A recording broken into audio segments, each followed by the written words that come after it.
आपल्याबरोबर खासदार सुप्रियाताई सुळे आहेत. ताई, राज्यामधला आजचा एक सकाळ माध्यम समूहानं सर्वे केला आहे, ज्याच्यामध्ये महायुतीला 138 जागा मिळतील किंवा महाविकास आघाडीचं सरकार येईल अशा पद्धतीचा त्यांनी अंदाज व्यक्त केलेला आहे. तुम्ही असं म्हणालात की ऑक्टोबरमध्ये राज्यातलं सरकार बदलायचं आहे, महाविकास आघाडीचं सरकार येईल. महाराष्ट्राची आजची आर्थिक परिस्थिती, सामाजिक परिस्थिती आणि राजकीय परिस्थिती ही अतिशय अडचणीच्या काळातून चाललेली आहे आणि मी डेटा वाईज सांगते, मी कोणावर टीका करत नाही आहे. आणि त्याच्यामुळे ऑक्टोबरमध्ये महाराष्ट्राच्या हितासाठी आणि महाराष्ट्राच्या नागरिकांच्या विकासासाठी आणि महाराष्ट्राची आन बान आणि स्वाभिमानासाठी सरकार बदललं हे अत्यंत महाराष्ट्रासाठी गरजेचं आहे. साधारणतः महाविकास आघाडीच्या किती जागा येतील असा तुमचा अंदाज आहे? मला माहिती नाही. सरकार आमचं नक्की येईल. याचं कारण शेतकरी, महिला किंवा इन्व्हेस्टमेंट्स येणं सगळ्याच बाबतीत हे ट्रिपल इंजिन, डबल इंजिनचं काय ते सरकार म्हणतात कळत नाही. डबल, ट्रिपल, कारण जर 3 पक्ष आहेत तर ट्रिपल असलं पाहिजे, तरी ते कधी कधी डबल इंजिन सरकार म्हणतात. म्हणजे नक्की किती पक्षाचं सरकार आहे हे कन्फ्युजिंग होतं माझ्यासारख्या लोकांना. कारण तुमच्याच चॅनलवर आम्ही बघतो आणि तेव्हा नागरिक मला विचारतात, तेव्हा मला विचारतात ताई नक्की किती घटक आहे त्या सरकारमध्ये. त्यामुळे डबल ट्रिपल काय काय ते सांगत असतात. तर जे काय 200 आमदारांचं सरकार आहे ह्यांनी विकास नक्की कुणाचा केला आहे हाच मोठा प्रश्न आहे. त्याच बारामती अजित पवारांची जनसन्मान रॅली होती, त्यांची सुरुवात महाराष्ट्र दौऱ्याची ते बारामतीपासून करतायत. महायुतीला बारामतीच का निवडावी लागते? म्हणजे लोकसभेमध्ये सुद्धा सातत्यानं आव्हान दिलं गेलं की नाही आम्हाला बारामतीतलं चित्र बदलायचं आहे, त्यांना ते जमलं नाही. आता परत विधानसभेची तयारी आणि सुरुवात ते परत बारामतीपासून. ही लोकशाही हो, प्रत्येकाला आपलं आपलं काम करायचा अधिकार आहे. तुम्ही लाडकी बहीण योजनेचा उल्लेख केला की दादा असं म्हणाले की अर्ज जे आहे ते भरायला गडबड करू नका, पैसे मात्र ऑगस्टमध्येच मिळतील, ऑक्टोबरमध्ये निवडणुका होण्याची शक्यता आहे. तुम्हाला वाटतं खरंच खात्यावरती पैसे जमा होतील? नाही, पहिल्या इलेक्शनच्या आधी ते नक्की एखादं इन्स्टॉलमेंट देतीलच मला वाटतं. पण ऑक्टोबरमध्ये आमचं सरकार आल्यावर प्रत्येक ह्या राज्यातल्या महिलेला निधी तर मिळेलच, पण त्याबरोबर तिचा मान सन्मानही होईल. आणि या राज्यातली लाडकी बहीण, सून, लेक, आई प्रत्येकीची फक्त निधी नाही पण तिच्या सुरक्षिततेची पूर्ण जबाबदारी, तिचा मान सन्मान आणि सुरक्षितता या सगळ्याची जबाबदारी आमचं सरकार घेईल. राज्यातला आरक्षणाचा प्रश्न अजूनही सुटत नाही. एकीकडे जरांगे आंदोलन करतायत, दुसरीकडे ओबीसी संघटनांचं आंदोलन सुरू आहे. राज्य सरकार याच्यामध्ये मध्यम मार्ग काढत नाही किंवा केंद्र सरकारची जबाबदारी आहे, केंद्र सरकार याच्यापासून पळ काढतं? केंद्र सरकार आणि महाराष्ट्र सरकार ते एकाच कॉईन म्हणून म्हणाल तर 2 बाजू आहेत ना. एकाच विचाराचं सरकार राज्यात आहे आणि एकाच विचाराचं सरकार केंद्रात आहे. ते एकाच नाण्याच्या 2 बाजू आहेत त्याच्यामुळे एकामेकापासून ते स्वतःची कुठलीही जबाबदारीपासून दूर होऊ शकत नाही, पहिला मुद्दा. आणि आरक्षणाबद्दल मी सगळ्यात जास्त महाराष्ट्रातला कुठला खासदार बोलला असेल तर ती मी आहे. आणि राष्ट्रवादी काँग्रेस पक्ष हा मराठा, धनगर, लिंगायत, मुस्लिम आणि भटक्या विमुक्त समाजाच्या आरक्षणाच्या बाबतीत सकारात्मकच आहोत. आम्ही चर्चेला बसायला नेहमीच तयार आहोत, पण सरकारने नक्की काय तो प्रस्ताव हा आम्हाला दिला पाहिजे. ताई, नुकतीच विधान परिषदेची 11 जागांची निवडणूक झाली. एका जागेवरती महाविकास आघाडीच्या उमेदवाराचा पराभव झाला. काँग्रेसचीच मतं फुटली अशा पद्धतीची चर्चा आहे, किंवा महायुतीनं काँग्रेसच्या आमदारांची मतं फुटली अशा पद्धतीची चर्चा आहे.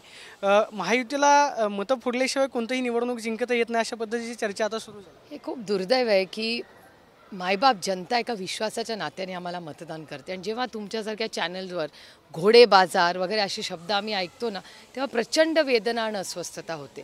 त्यामुळे लोकही आम्हाला विचारतात, अरे काय इलेक्शन, हा घोडे बाजार झाला असं. कारण काय होतं, ह्या देशातला सर्वसामान्य माणूस आहे ना, तो प्रचंड स्वाभिमानी आहे. आणि तो ह्या कुठल्या 50 खोके एकदम ओके ना वगैरे हे सगळं तिकडे चालतं. ह्या देशातला माणूस हा स्वाभिमानी आहे आणि तो प्रचंड इमानदार आहे. त्यामुळे ह्यांनी किती पैसे वाटले आणि काय केलं की ते एक सर्टन सर्कलमध्येच ते खोक्यातले पैसे फिरत राहतात. त्याचा विधानसभेला काय परिणाम होईल असं तुम्हाला वाटतं? कशाचा? कालच्या विधान परिषद निवडणुकीचा निकाल. त्याचा काय संबंध? तुम्हीच तुमच्या चॅनलवर तुम्ही म्हणता ना घोडे बाजार झाला, तर ह्या देशातला सर्वसामान्य जो माणूस आहे ना, जो कष्ट करणार आहे, जो टॅक्स भरणार आहे, जो स्वाभिमानी आहे, तो पण खूप ऑनेस्ट आहे. तो काय कोणाचे पैसे घेऊन वगैरे असल्या भानगडीत इलेक्शन करत नाही. जर तसं असतं तर ते 400 पार नाही 500 पार झाले असते. अडली ना गाडी 240ला. याचं कारण हा देशातला माणूस हा भ्रष्टाचाराला त्यांनी रिजेक्ट केलं आहे, या सरकारला रिजेक्ट केलं आहे, कारण का स्वाभिमानी माणूस हा भ्रष्टाचारी नाही आहे. ताई, तुम्ही भ्रष्टाचाराचा उल्लेख केला. अजित पवारांवरती बरेच आरोप झाले. शिखर बँक प्रकरणामध्ये अजित पवारांना क्लीन चिट देण्यात आली. आता त्याच अजितदादांच्या विरोधामध्ये जवळपास 7 सहकारी साखर कारखाने उच्च न्यायालयामध्ये गेलेत की अजित पवारांनाच क्लीन चिट का, या सगळ्या प्रकरणावरती त्यांनी आक्षेप घेतलेला आहे. तुम्हाला वाटतं या सगळ्या प्रकरणाची परत चौकशी? मला असं वाटतं की तुम्ही माझ्या वतीने हा प्रश्न माननीय देवेंद्रजींना विचारला पाहिजे, कारण का हा पहिला आरोप देवेंद्रजींनी केला होता. जे आरोप राष्ट्रवादी काँग्रेस पक्षावर किंवा काँग्रेस पक्षावर गेले ते सगळे देवेंद्रजींनी केले आणि क्लीन चिट पण देवेंद्रजीच करतात. त्याच्यामुळे देवेंद्रजींच्या शब्दासाठी ह्या सगळ्या गोष्टी घडल्या आहेत. मग देवेंद्रजींचे हे आरोप खरे का खोटे याचं उत्तर देवेंद्रजीच देऊ शकतात. त्याच्यामुळे माझी विनम्र विनंती आहे तुम्हाला की देवेंद्रजींनी सांगावं या राज्याला आणि देशाला, कारण का महाराष्ट्राच्या या भ्रष्टाचाराची चर्चा ही फक्त महाराष्ट्रापर्यंत सीमित नाही. काश्मीर टू कन्याकुमारी या सगळ्या भ्रष्टाचाराचे आरोप सगळ्या देशात झालेले आहेत आणि ह्या केसेस पण देशामध्ये चर्चा होते. तुम्ही कुठल्याही राज्यात जाऊन बघा, या बँकेचा घोटाळा, तो कुठला सिंचनचा घोटाळा, काश्मीर टू कन्याकुमारी सगळ्या भाषेंच्या पेपरमध्ये पण आलेला आहे. आणि करणारा कोण आहे तर देवेंद्रजी. तर जर खरा असेल तर काय करायचं देवेंद्रजींना माहिती आहे, आणि जर खोटा असेल तर देवेंद्रजींनी राष्ट्रवादी काँग्रेस पक्षाची माफी मागितली पाहिजे की आम्ही तुमच्यावर जे आरोप केले ते खोटे केले. त्यामुळे देवेंद्रजीच सांगू शकतात की भ्रष्टाचार झाला का नाही झाला आणि त्यांनी जी कागदपत्रं मग दाखवली ती खोटी होती का, आणि जर खोटी असतील तर मग त्यांनी या राज्याला आणि देशाला फसवलं असं कदाचित आपल्याला म्हणता येईल. कारण का मग ते कागद जे देवेंद्रजींनी दाखवले भ्रष्टाचाराचे ते खोटे होते का? मग it's a very complex issue, बहुत कॉम्प्लिकेटेड आहे हे. त्याच्यामुळे सगळी ही जी सगळं झालेलं आहे ना कडबोळं, त्याचं उत्तर फक्त एका माणसाकडे, आणि त्यांचं नाव माननीय आदरणीय देवेंद्र फडणवीस. शेवटचा प्रश्न ताई, गेल्या आठवड्याभरापासून पुण्यातल्या प्रशिक्षणार्थी जिल्हाधिकाऱ्यांचं एक प्रकरण जे आहे ते बरंच चर्चेमध्ये आहे. त्यांच्या आईने पिस्तूल दाखवून शेतकऱ्यांना धमकवल्याचा सुद्धा व्हिडिओ व्हायरल झाला. या सगळ्या प्रकरणाची चौकशी व्हावी अशी तुम्ही मागणी करताय का? कारण IAS अधिकारी प्रशासकीय सेवेमध्ये जातात आणि त्यानंतर हे सगळं प्रकरण येतं की खाजगी गाडीवरती लाल दिवा लावला जातो किंवा एखाद्या वरिष्ठ अधिकाऱ्याचं केबिन बळकवलं जातं. नाही, दुर्दैव आहे की एवढी मोठी गोष्ट ही लपून राहिलीच कशी.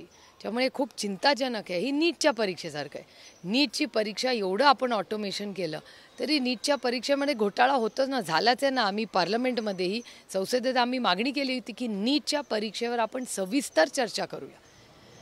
तसंच ही केस आहे. त्यामुळे ही अतिशय चिंताजनक केस आहे आणि ह्याची पारदर्शकपणे याची इन्व्हेस्टिगेशन झालं पाहिजे. आपण पाहतो की या सगळ्या प्रकरणाची पारदर्शकपणे चौकशी व्हावी अशी मागणी सुप्रिया सुळेंनी केल्याचं पाहायला मिळतं. Cameraperson Vicky Soni, Pradeep Kapse, TV9 Marathi, Pune.